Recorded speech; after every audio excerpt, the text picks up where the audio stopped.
All right, so we're going to jump into learning the presentation. And the first thing that I want to help you all to understand is that the product is awesome and everyone loves it. And whether you have Cutco at home already or you've never heard about it before, no worries. When I came in for my interview, I'd never heard of Cutco before. Like, I didn't even know what it was, but I felt like I gained so much confidence sitting down with people I knew that had Cutco for a while because I was able to hear their experiences and I almost felt like I was experiencing it through them. But you're legitimately going to have people that are like Cutco fanatics. All right, so we have this thing called the events team where once a rep is at 10 grand in sales, they can present Cutco at fairs, shows, harvest festivals, the malls during the holidays. They can apply to be a part of our events team. And whenever we have those booths, there are always people that walk by those booths and they're like, oh my God, these nuts are awesome. If these people don't buy them, they're crazy. And for the longest time, I always thought that it was really weird for people to have so much energy about kitchen stuff. But something that I realized throughout the years is that the knives are like the centerpiece of the kitchen and the kitchen is the centerpiece of the home. And if it's something that they use every single day and it makes a difference every single day, in a weird way, it almost becomes like a family generational thing. And it's something that people take a lot of pride in. But yeah, the product is awesome. Everyone loves it. And I could take forever just talking about how awesome Cutco is. But I do think sometimes there's so much more value in hearing from someone that's not your manager. So I want to play this voicemail for y'all from my grandpa. My grandpa is my best friend on the planet. Both my grandparents are, and I love them to death. I will warn y'all that my family's crazy. That is definitely reflected in this voice memo. At the beginning of the memo, my grandpa is singing just because that's who he is. But I'm just going to let the voice memo speak for itself. Take out the papers in the trash. Don't forget to wear your mask. Love you, honey. I just wanted you to let you know that when Grandma makes me breakfast in the morning, I'm thinking of you every day also. You know why? Because every time I pick up my breakfast, Grandma gives me a Cutco knife to use, and every time I use one of them in the morning, that's the first thing I think about is you. I love you. Bye. All right. First of all, tell me that's not the cutest thing that you've ever heard in your entire life. Like, you can't, because it is. I love my grandparents. They're one of my hugest supporters ever since I started working here. And they're one of the hugest reasons why I've decided to work here for so long. But I just wanted to show you all that. The next thing that I want to talk about before I go into the presentation are a couple tips to help you to have more confidence in the back of your mind when you're saying what you're saying on the presentation. One thing I'll let you all know, and we're going to go way more into value, marketing psychology, pricing, competitive brands tomorrow, but I don't think that Cutco is expensive. Now, I don't think it's cheap, but what I really think it is just an investment, right? And there's something called price expectancy versus price discrepancy. And what that is the difference between what your customer thinks a product is going to cost and what it actually costs. And your goal is for the customer to think that it's going to cost more. That way, when they hear the lower number, it's so much easier for them to be excited about making a purchase, right? You want the customer to expect that it's going to cost more, and you want them to believe that it's worth more and see the value in it. You want them to understand the quality of the product so that they expect it to cost more. And then when they hear that lower number, they're like, oh, that's so much less than what I thought it was going to be, right? But going into the presentation itself, when Owen was a representative, there was no virtual program. And the company made a virtual program a few years back. I think that the virtual program that we use is incredibly advanced. It is amazing.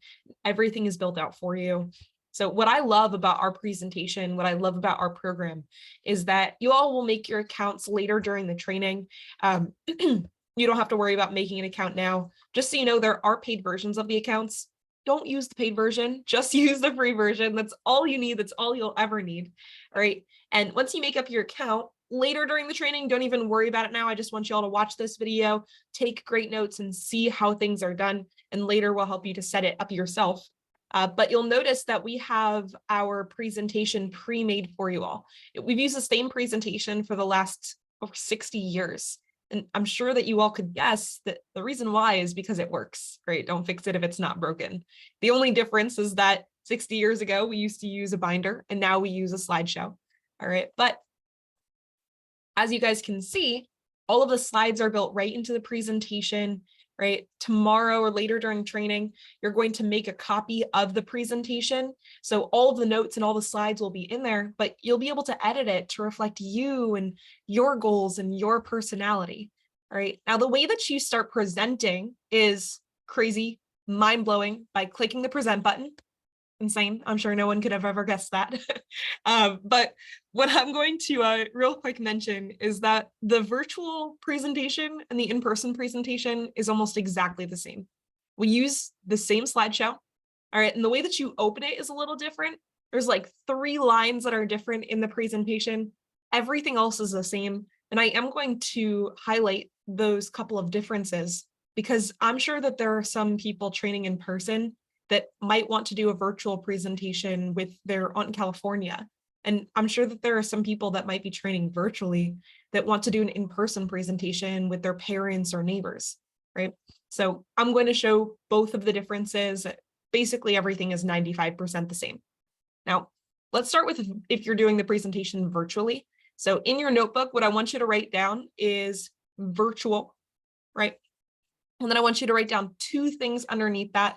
Write down speaker view and the live link. So if you're doing a presentation virtually, you need 2 things. You need speaker view and the live link. All right. And my favorite way to remember that is that speaker view is for you and the live link is for the customer. It doesn't rhyme on purpose, but I'm happy that it does. And I want to show you all how that works and what that means. So I'm going to start with speaker view. Speaker view is what you'll have open on your presentation. And what's really cool about this is that all of your notes are right in the presentation, right? You can see the slide that you're on, you can see the slide coming up.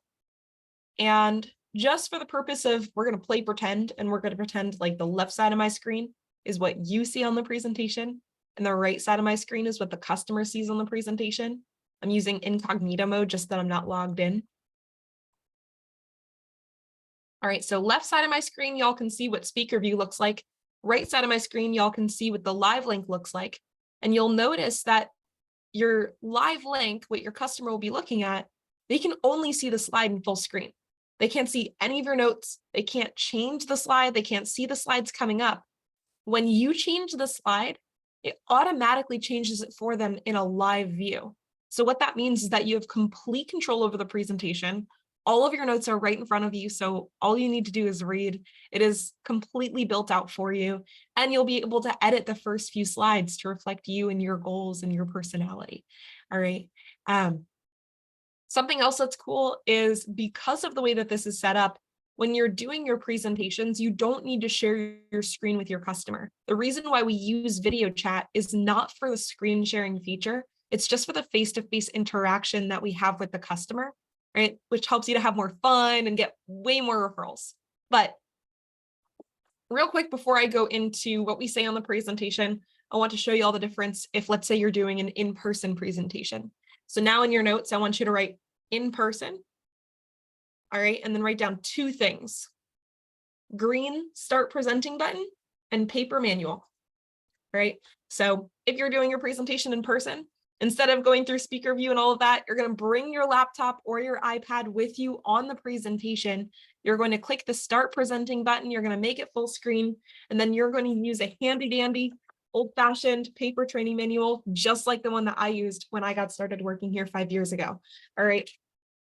But for the purpose of this training seminar, I do want you all to see what I'm saying as I'm reading it. I know everybody learns differently, and I'm sure that a lot of you might learn much better when you can see what I'm reading as I'm reading it. I know that's at least how I learn. So I'm going to have this up on my screen.